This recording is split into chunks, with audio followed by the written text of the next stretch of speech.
안녕하세요. 미래에 계신 여러분, 프로젝트 반추입니다. 지금 이곳은 2021년 8월 30일 월요일이고요. 오늘의 반추를 시작하겠습니다. 먼저 오늘의 이슈를 보시겠습니다.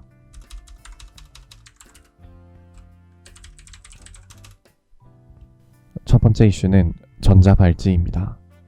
2005년 11월 절도, 강간상해 등의 혐의로 15년형을 선고받고 복역을 마친 뒤 출소한 강모 씨가 차고 있던 전자발찌를 끊고 경찰의 눈을 피하다 결국 자수했습니다. 경찰에 자수하러 왔을 때 강 씨는 자신이 사람을 죽였다고 밝혔으며 자수하러 온 당시 타고 온 차량에서 한 구의 시신이, 강 씨의 자택에서 또 다른 한 구의 시신이 발견되었다고 합니다.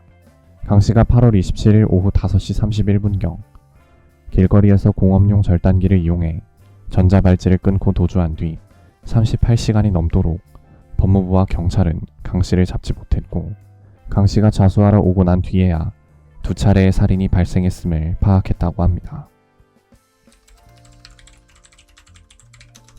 두 번째 이슈는 청소년 처벌 청원입니다. 8월 25일 밤 경기 여주시에서 10대 청소년 4명이 60대 여성의 머리 및 신체를 물건을 이용해 여러 차례 폭행한 사건이 발생했습니다. 당시의 영상마저 공개되면서 국민들의 공분을 사고 있는데요. 청소년들은 채소를 팔아 생계를 유지하는 할머니를 꽃송이로 때리면서 야, 네 남자친구 어디 있어? 헤어졌냐? 담배 사줄 거야 안 사줄 거야? 그것만 딱 말해 라고 조롱했습니다. 할머니는 이 학생들의 처벌을 원치 않는다고 밝혔지만 강력 처벌과 신상 공개를 요구하는 청원이 청와대 홈페이지에 올라왔습니다. 세 번째 이슈는 자녀 백신입니다.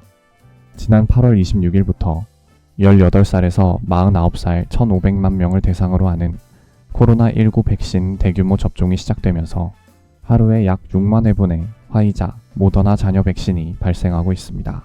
이러한 자녀 백신들은 접종일을 당기고 싶은 사람, 전 연령대에서 예약을 하지 못한 사람들을 대상으로 다시 접종되고 있는데요. 문제는 1차 접종자 수가 점점 늘어날수록 이러한 자녀 백신들을 찾는 사람들이 줄어들어 결국 이 많은 백신들이 폐기될 수 있다고 합니다.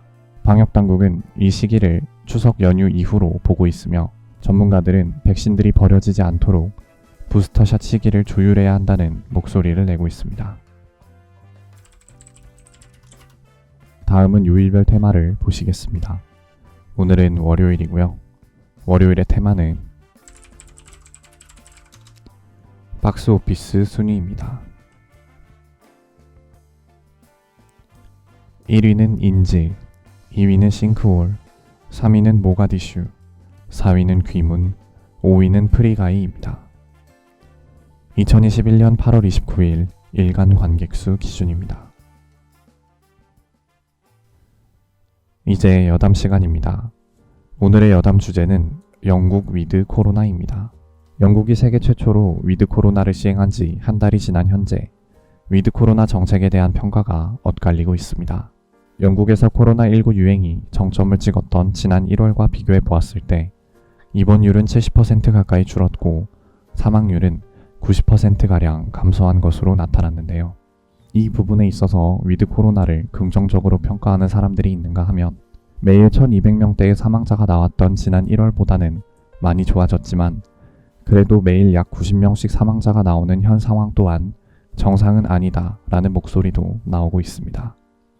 게다가 위드 코로나 선언 이후 확진 규모가 2만 명대까지 줄어들었다가 다시 3만 명대로 규모가 커지면서 전문가들은 이번 겨울에 4차 대유행을 맞을 수도 있다는 의견을 내고 있는데요. 한국도 현재 접종 속도라면 분명 올해 말쯤에 영국처럼 위드 코로나를 적극적으로 시행할 것 같은데 그 전에 영국이 성공이든 실패든 위드 코로나 정책의 뚜렷한 결과를 보여주었으면 좋겠습니다. 오늘은 이만 마치겠습니다. 오늘 하루 모두 수고 많으셨고 8월 30일이 생일이신 분들 진심으로 축하드립니다. 미래에 계신 분들 모두 과거를 거울 삼아 지혜로운 미래를 보내시기 바랍니다. 감사합니다.